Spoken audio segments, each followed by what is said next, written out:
The roads in real life are very complex. There are fine turns left and right. Suppose I wanted to calculate distance of Nagpur from Pune, and so I have to account for all of those points that are there between these two cities. There will be thousands of such points. So would I take all of those points, calculate the distances? But think about the, the load that the CPU will take and the time that it will consume to find out this distance.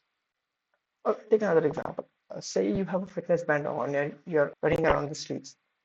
Now, if you're running, you mostly run in a straight line. Okay, like you want to run in a straight line. Actually, you run in jagged fashion. So your fitness band actually it saves your coordinates every second. And think about since you run in jagged fashion, your no to coordinates are the same. No to coordinates at different times are the same.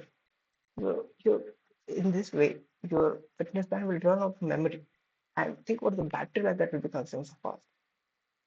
So what do we do in these cases? And for each of these cases, we want that the roots involved must be simplified.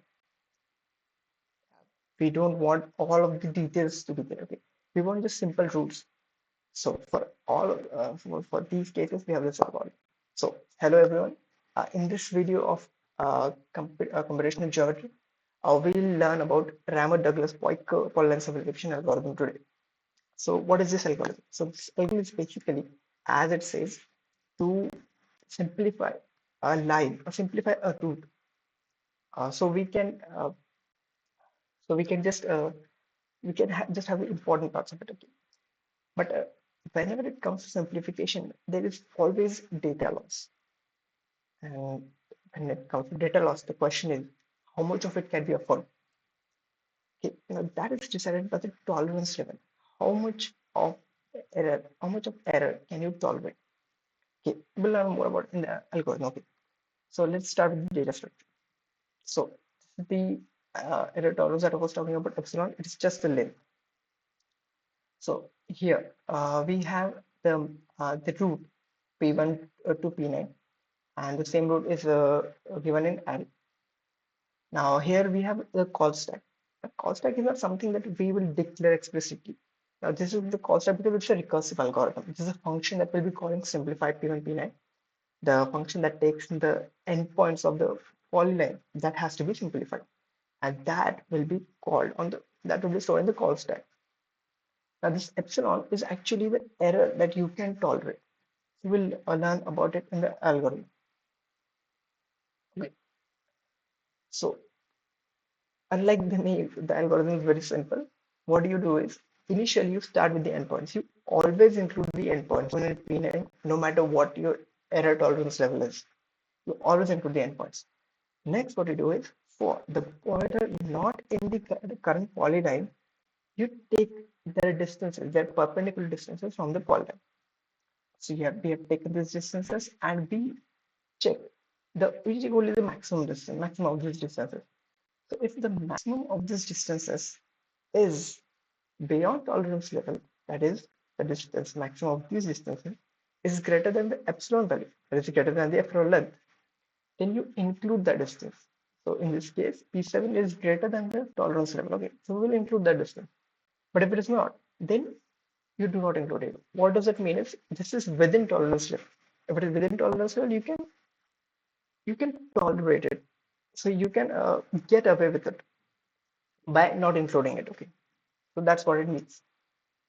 And after we have included P7, we'll check for its left and right subparts. So we'll do this algorithm. We'll recursively call the left and the right subparts. So from in this case, from P1 to P7, we'll call it for the left subpart, and then P7 to P9, the right subpart, and then we'll join them. That's how the algorithm works. So let's begin. So initially we have P1 and P9 included. The points in the black are the ones included in the polyline. Okay. So this array shows the current endpoints of the sub array or polyline that we're considering. Initially, the call stack contains P1, P9. That is the initial call. That is the whole polyline that is simplified. Next one, the maximum of these distances is P7. Is it beyond tolerance level? Yes, it is beyond tolerance level, so we have to include it. Now, as we have included it, we'll call the left and the right subparts. So P1, P7 and P7, P9. Now there's one thing here. You see, I have called P1, P7, but the P7, P9, this call will be made only after the P1, P7 call will be done. After this returns the polyline, only after then this call will be executed. So it will not exist in the call stack at this point. The only reason I've included here is just for us to remember that it will be called. This right subpart has to be called.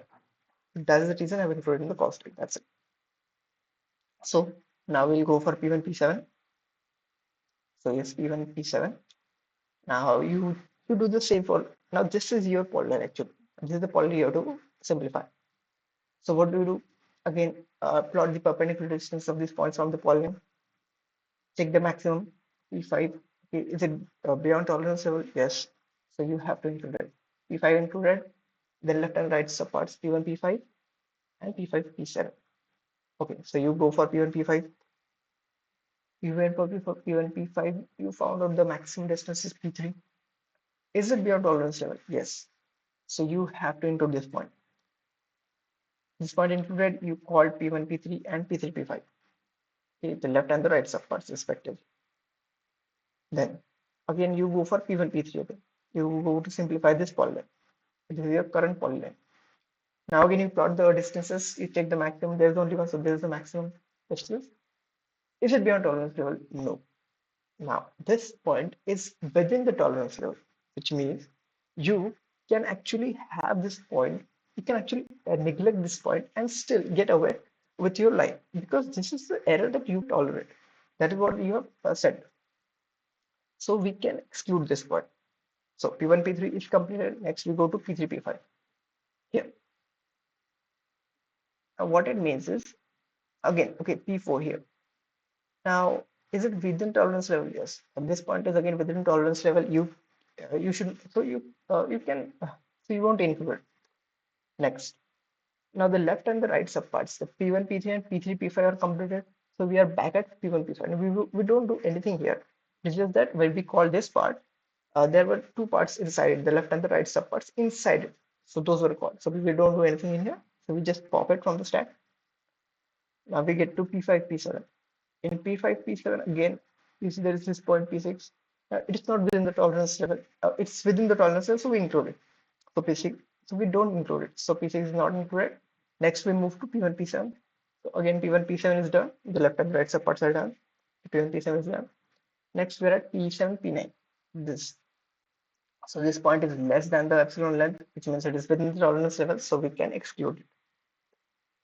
So the left and right subparts for this, that is P1, P7 and P7, P9 have been completed.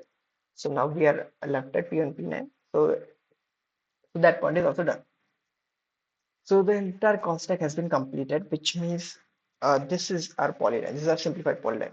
So these points P1, P3, P5, P7, P9 is a simplified polyline.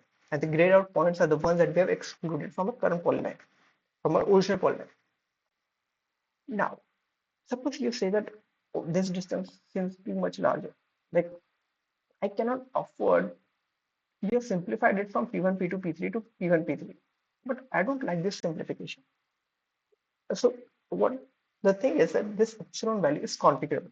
You can set it to any error tolerance value you want. So here in for this example, I have taken this exactly this length of epsilon. Now, since they were within the tolerance levels, we have excluded these points. We said that okay, we can do away with these points. But now I say that I don't want that. I want these points to be included. So I want the error tolerance to be less. So say that this blue is this blue length is actually the error tolerance value that I want. I want that the polyline should be more fine. So what you do is now the error tolerance level is lesser. So you will include these distances are actually greater than the tolerance level. So you have to include that. So you see this P2 is distance from P1, P3, and P6 is distance from P5, P7. are both beyond the tolerance level. So you have to include them. So now this is how the polyline looks. You see now P1, P2, P3, P5, P6, P7, and P9. Now you have made the polyline more finer by reducing the tolerance level. That's how you do it. You reduce the tolerance level, you make it more fine. The lesser your tolerance level, the lesser is your data loss. But the more it will take to compute the polyline. Okay. So, but P4 and P8 are still not in there because they are well within the tolerance levels.